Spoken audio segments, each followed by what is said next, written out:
Phil Spencer recently had a lot to say about their relationship with Activision Blizzard, how they feel about online communities, and I found it really, really compelling. This is all a continuation from an earlier video I recorded.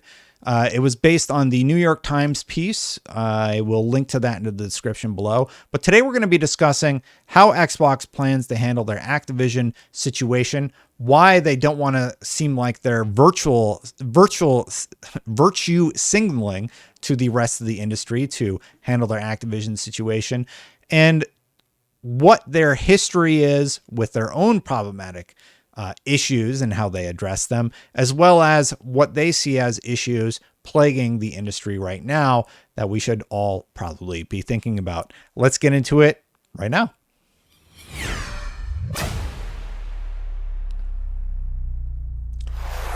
Thank you so much for watching, everybody. Please consider hitting that subscribe button, hitting that bell to know when these videos go live.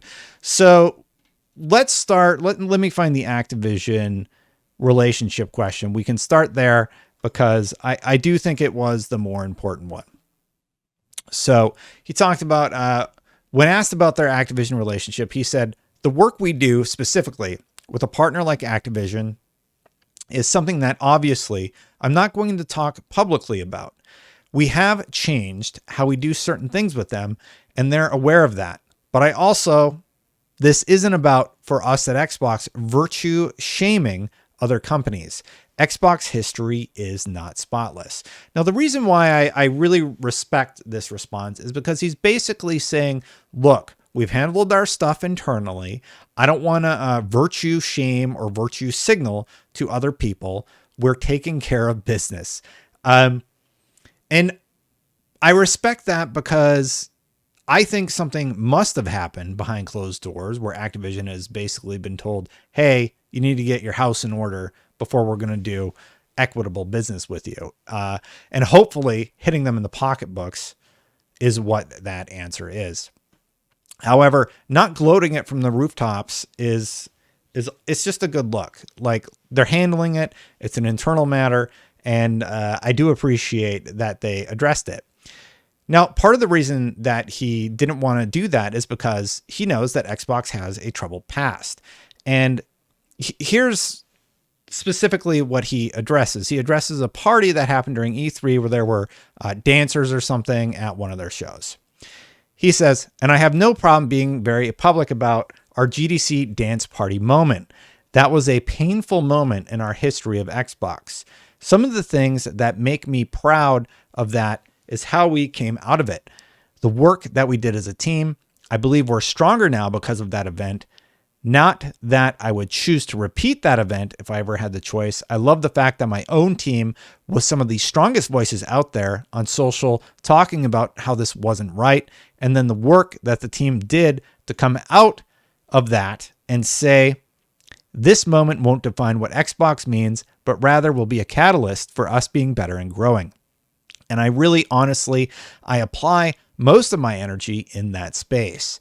And any of the partners that are out there, if I can learn from them or I can help with the journey that we've been on Xbox by sharing what we've done and what we've built, I'd much rather do that than get into any kind of finger wagging at other companies that are out there. So the message that he's trying to say is, look, we've had our own troubled past. Activision is currently being sued to oblivion for their terrible infrastructure, largely. And Microsoft is saying, look, I want to help companies with what we have learned, not tell everybody who the bad companies are.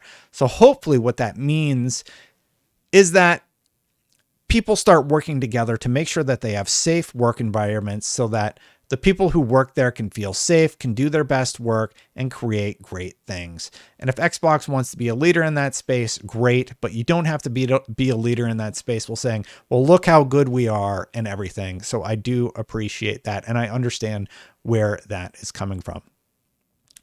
When they raise their hands about topics that are going on, they won't face repercussions, he continues. Rather, they'll see action. In terms of work that we do with other companies, again, I would rather help other companies than try to get into punishing. I don't think my job is out there to punish other companies. And Kara Swisher actually pushed him on this. She said, I don't mean to be rude, but what's wrong with punishing them for that? Like, we don't want to do business with you unless you cleaned up. Now, again, these issues were back several years ago too, but under the same leadership, Bobby Kotick, who's the longtime Activision CEO. I've publicly talked about how much I don't like Bobby Kotick, so I think you all know that. But anyway, he says, I think in terms of interactions with other companies, the things that we choose to do with our brand and our platform in coordination or not with other companies is the avenue that we have to have an impact. So largely what he's saying is, look, the ways that we choose to or choose not to interact with these other companies is how we're going to show you that we have put our foot down and largely said, look, we're not going to do business with a brand that is acting in this way. And they're handling that internally. So he just reiterated that several times, as opposed to finger wagging at other companies who aren't doing something, finger wagging and telling other companies that they're doing bad things. He is just saying, you need to fix these issues. And I do find it interesting from a business perspective. It's a very sensitive topic for him to be discussing during this interview. And I do hope that Activision gets the message and gets their house in order.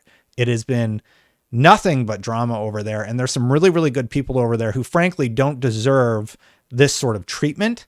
And they just deserve better. They deserve better than they've been getting over there. There was one other quote that I wanted to talk about really quick. In the earlier video, I talked about their transactions and everything like that, how they want to improve their network and allow people to play games together. He also talked about the point that you bring up about the anonymity on the internet and what behavior that unlocks for people who want to leverage those for, I'll call them evil reasons, I think is a great learning. So it's really interesting. They're talking about how they bought 2Hat for moderation, how 2Hat will use sort of AI learning to figure out who's acting a fool and get them out of their platform and bans, etc.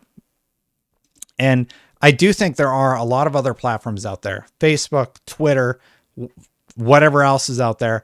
And there's not a lot of moderation going on. People just aren't doing anything. And there are people out there who are specifically motivated to incite anger and utilize those platforms for evil reasons. And it's truly unfortunate that just nothing is being done about them whatsoever. Seriously, like if you go on a lot of these platforms, it's really, really bad. And it's incentivized due to monetization, which is, it's just unfortunate. For some people, it's about clout. For Twitter, it's about monetization. And Twitter largely has a no ban policy. And I think we all realize how bad Facebook is at this point. Now about gaming, he did make one final point that I should have actually put in the other video that I forgot to. We don't get paid on Xbox by how many times you click on something. I get paid by how many times your kids like playing Minecraft. So if they play it once, twice, 3, 4 times, that's how they make their money, not by how many times they click on it, which is the YouTube model. So I'll probably have a catchy headline on this video on the thumbnail, right? So that you'll click through and actually watch it and hear what I have to say.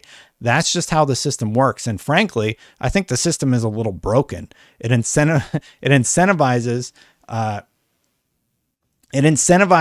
people to get attention through anger. And that's why you see all of these people out there who have whole brands built on drama, built on specifically just the most anger inciting headline they can possibly write. And it's unfortunate that we're here today. And I do think it is something that as an industry, as a group of human beings, we need to look at and say, how do we do this better? Because the way that it's going, it's getting worse and worse, and hopefully it is corrected someday.